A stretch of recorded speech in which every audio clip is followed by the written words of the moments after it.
നമുക്കൊപ്പം ഇലഞ്ഞിക്കൂട്ടം വന്നു, അതിനൊപ്പം സന്നിധാനത്തിന് അവർക്കൊപ്പം ചേർന്നു. മിനിസ്റ്റർ എത്തുന്നു, മിനിസ്റ്ററുടെ ശിഷ്യൻ കൂടെ ചേരുന്നു. അങ്ങനെ രസകരമായ അതാണ് ദിവിഷ പ്രധാനപ്പെട്ട കാര്യം. മന്ത്രി എന്ന നിലയ്ക്ക് ആർ ബിന്ദുവിനെ അറിയാം.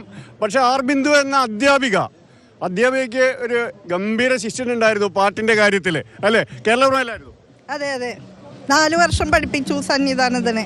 പഠിച്ചോ? പിന്നെ വളരെ അധ്യാപകർക്ക് പ്രിയപ്പെട്ട കുട്ടിയായിരുന്നു.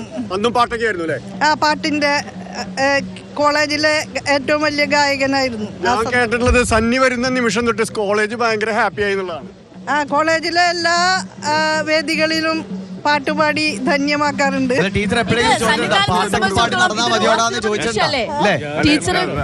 സന്നി ടീച്ചർ പറഞ്ഞിരുന്നൊക്കെ അനുസരിച്ചിരുന്നു. ഞാൻ അനുസരിക്കാറില്ല. അത് കാരണം സന്നി നല്ല സ്റ്റുഡന്റും ഞാൻ അല്ലാത്തത്.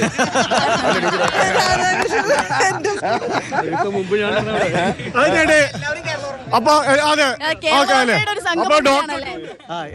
ഞാൻ കേരളം പഠിച്ച കുട്ടിയാ. അല്ലല്ല.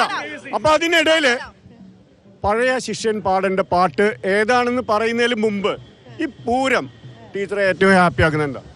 പൂരം ജനങ്ങളുടെ സംഘമാണ്. അതാണ് പൂരത്തിന്റെ ഏറ്റവും വലിയ പ്രത്യേകത. ആയിരക്കണക്കിന് ആളുകൾ മാസങ്ങളോളം അധ്വാനിച്ചിട്ടാണ് പൂരത്തിൻ്റെ ഓരോ ഘടകങ്ങളും ഭംഗിയാക്കാൻ വേണ്ടി പ്രയത്നിക്കുന്നത്. അതുപോലെ ലക്ഷക്കണക്കിന് ആളുകളാണ് ആ മനോഹര ദൃശ്യവും ആ സിംഫണിയും ആസ്വദിക്കുന്നതിന് ചേർന്ന്. അപ്പോൾ തട്ടകം മാത്രമല്ല, അപ്പോൾ ഈ ഇത്രയും മനുഷ്യർ സംഗമിക്കുന്ന ഒരു മഹാവേദിയാണത്. അതാണ് അതിൻ്റെ പ്രത്യേകത. അങ്ങനെയാണെങ്കിൽ പഴയ ശിഷ്യൻ പാടേണ്ട പാട്ട് ഏതെങ്കിലും ഉണ്ടോ? ടീച്ചർ പാടാറുള്ള ഒരു പാട്ടുണ്ട്. ഞങ്ങളുടെ ക്യാമ്പസിൽ ഇരുന്നിട്ട് ക്ലാസ് സമയത്ത് ടീച്ചറും പാടാറുണ്ട്. ടീച്ചർക്ക് പാടാവുന്നത് സന്നി പാടുന്നത് ഡോക്ടർക്ക് കൊട്ടാവുന്നത്.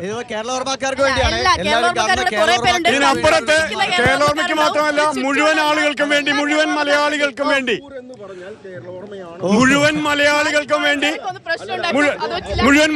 വേണ്ടി സന്നി നമുക്ക് ഒരുമിച്ച് പാട്ടൊക്കെ പാടാം.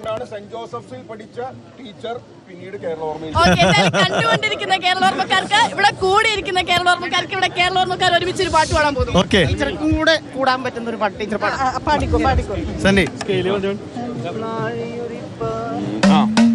നാഴിയുരിപ്പാല് കൊണ്ട് നാളാകെ കല്യാണം, 4-5 തുമ്പ കൊണ്ട് മാനത്തൊരു പൊന്നോണം, മാനത്തൊരു പൊന്നോണം. നാഴിയുരിപ്പാല് കൊണ്ട് നാടാകെ കല്യാണം, 4-5 തുമ്പ കൊണ്ട് മാനത്തൊരു പൊന്നോണം, മാനത്തൊരു പൊന്നോണം. നാഴൂരിപ്പാല് കൊണ്ടല്ല ടീച്ചറെ ഇവിടെ ഈ പൊന്നോണം ആഘോഷിക്കുന്നത്. നാഴൂരിപ്പാല് കൊണ്ടല്ല, ഒരു മഹാസഞ്ചയം ഇവിടേക്ക് കടന്നെത്തുന്നു. ഈ പൂരത്തിന്റെ മുഴുവൻ മാത്രമല്ല, ടീച്ചർക്ക് അത് ഏറ്റവും ഇഷ്ടമായത് ഇത് എഴുതിയ ഭാസ്കരൻ മാസ്റ്റർ നാട്ടിൽ നിന്നുമാണ് ടീച്ചർ എന്നത് കൊണ്ടും കുറച്ച് ദൂരല്ലേ എന്നാലും